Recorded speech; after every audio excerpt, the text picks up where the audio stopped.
What we're here for is to talk to you about a year investigation. It is with the Levy County Sheriff's Office, Dixie County Sheriff's Office, Florida Department of Law Enforcement, DEA, and the U.S. Attorney's Office.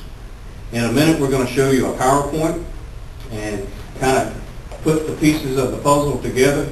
We'll answer questions with reporters at the end, but we're not going to get into the investigative part of it, how we and what we do, because we don't want to talk about that to show our hand to the bad guys. But we have many media outlets here from Dixie and Levy and Gainesville. I'd like to thank you for coming. This investigation started February 26, 2007. It's a lengthy investigation. Levy County called their operation Operation Yellow Fever. The reason being, one of the bad guys, his nickname was Yellow. So we called it Yellow Fever. And we like taking bad guys off the streets. We like taking assets. We like taking the drug money also to go to the drug forfeiture fund. We like spending drug money. We don't like drug dealers, but we do like their money. Dixie County, they called their operation Operation Gillnet. And that's why you see on the PowerPoint, if you go to the front page, you'll see a Gillnet. But this operation is one of the largest I've ever seen. Now, I haven't been in this business a long time. I've been in it about 23 years, but it is huge. It's 5 kilos of powder cocaine, that's HCl, and 50 kilograms of crack cocaine. I can tell you 50 kilos of crack is a lot. Basically, what we're looking at is the powder cocaine worth $110,000. You say, well, that's not much.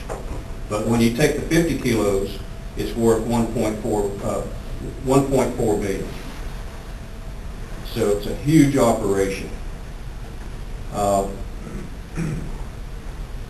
It's funny how this thing really started. Dixie County started their operation first. And once you start an operation and investigation, you got short-term and you got long-term. And this is obviously a long-term investigation.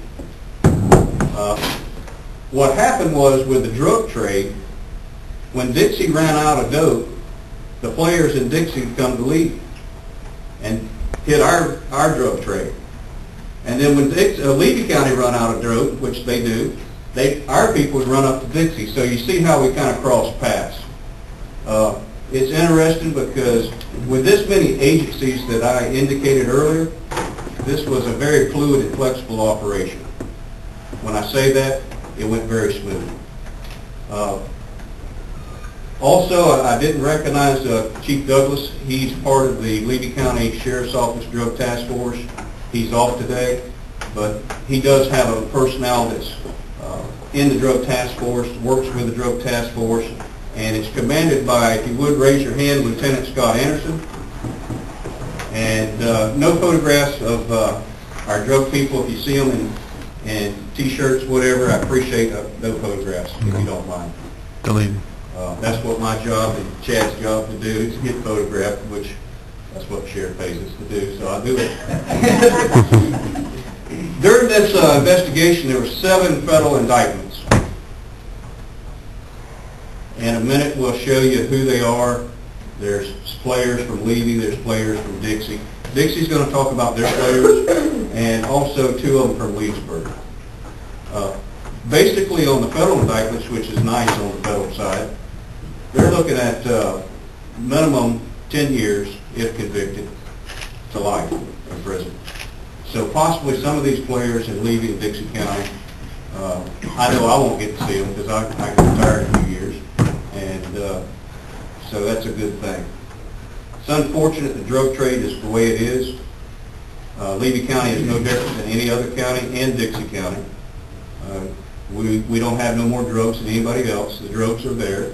So as far as the media, oh my God, we got so many drugs in Levy and Dixie, I can tell you it's everywhere. Wherever you go, if you go to Sturgis, South Dakota, you're going to run into dope. It's a lucrative thing. They know it. They take the chance. They get caught. They go to jail. Also, on the state charges, we've arrested 69 people. That is with Dixie and Levy County, with 203 felony arrests, 7 misdemeanor arrests. I see you writing, so I'll let you catch up. Miss Karen's typing. I got it all. I can You're read that to you. good. You're good. With that, the third and 8th Circuit of the State Attorney's Office will be prosecuting them cases. Represented by the 8th Judicial Circuit is Mr. Glenn Bryan, if you'll raise your hand. Glenn does a very good job, handles our drug cases. We have a prosecutor just assigned to the drugs in Levy County and has a very good working relationship with our drug task force. I can say that Sheriff Smith and Sheriff Hatcher, the rapport is very good as far as talking. They talk on a weekly basis during this operation and kept up the speed of what was going on. There's a lot happening real quick. Even though it took a year, there's a lot of bad guys here that was federally indicted and also on state charges.